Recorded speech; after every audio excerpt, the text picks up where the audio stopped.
last, let's say, housing crisis that we had was when there was a lot of high financing, 100% financing, and people weren't putting money down. And that's when a lot of foreclosures became available when, the financial crisis happens. I know people are worried about that happening right now, but we're in a different position right now than we were before. Inflation is definitely higher. Costs of everything are higher. However, the people that own houses now and bought them 5 or 6 years ago, because of how competitive the market was, they have good equity positions in their house, and they're not quite as likely to go into foreclosure and walk away.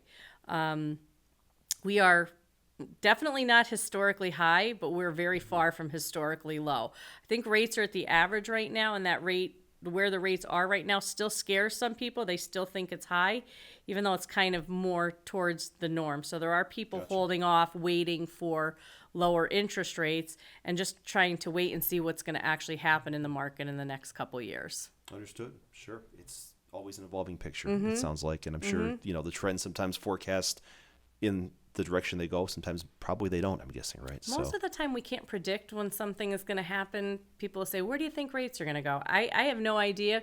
But over the years, when rates have dropped and when we've been at our busiest is usually when there's some kind of tragedy or event in the world that nobody expected. COVID, 9/11, like stuff like that is the triggers that makes the economy change. Sure. And that's what changes the interest rates more so than trying to predict what's going to happen next year if everything stays the same. Of course. And we never want to see those tragedies, Correct. Certainly not. Correct. But, Correct. But that's part of life, and being prepared, I think, for those types of changes, those inflection points, as I call them, is key to your operations and to ours. So we always try, our staff goes through HUD certified training and HUD certifications that we maintain for those folks who do our counseling so that we can be on top of those trends and be ready for them, those changes, those moments.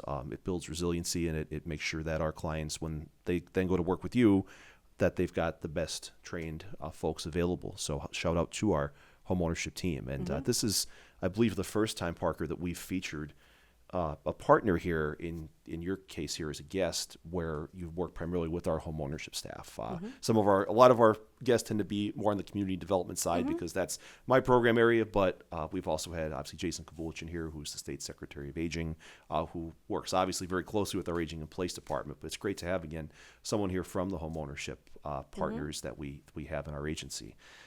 So going forward, I think we've covered some of these items as you've talked about the process, but we always advise folks when we've got someone in your case here who people can partner with, in a sense, what can they do, in this case as aspiring homeowners, to prepare to begin the process of homeownership, and anything particular, certainly not naming any names, but if you can talk about maybe some good practices that you see among prospective clients and maybe some practices that aren't as good, things that they should watch out for or start to prepare.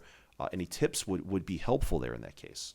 Okay, so I like, as I mentioned before, I like to meet with people 6 months to a year ahead of when they want to purchase. And that doesn't always happen, but I like to have that happen for several reasons: to double check their credit, to double check their savings, and see what their budget is.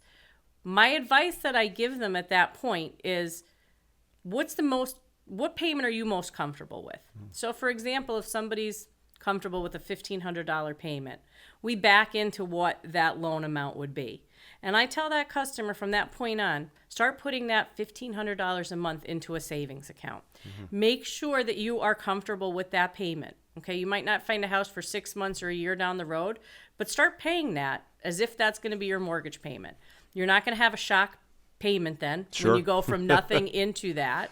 Okay. Sure. And worst case scenarios, you've just saved a lot of money over the last year that you can put towards a down payment. Of course. Another tip of advice is, a lot of people go to the internet for answers right now. The internet doesn't always have all the right answers in there. It's very important that somebody that's looking to buy a house actually talks to a professional. Of course. I'm not saying not to listen to your parents, but what your parents may have experienced even 5 years ago very much could have changed to now. Guidelines are different, processes are different, the market is different. So not that it's bad advice, it's just trends have changed and things have changed since then. and they need to talk to a professional to see what's going on right now.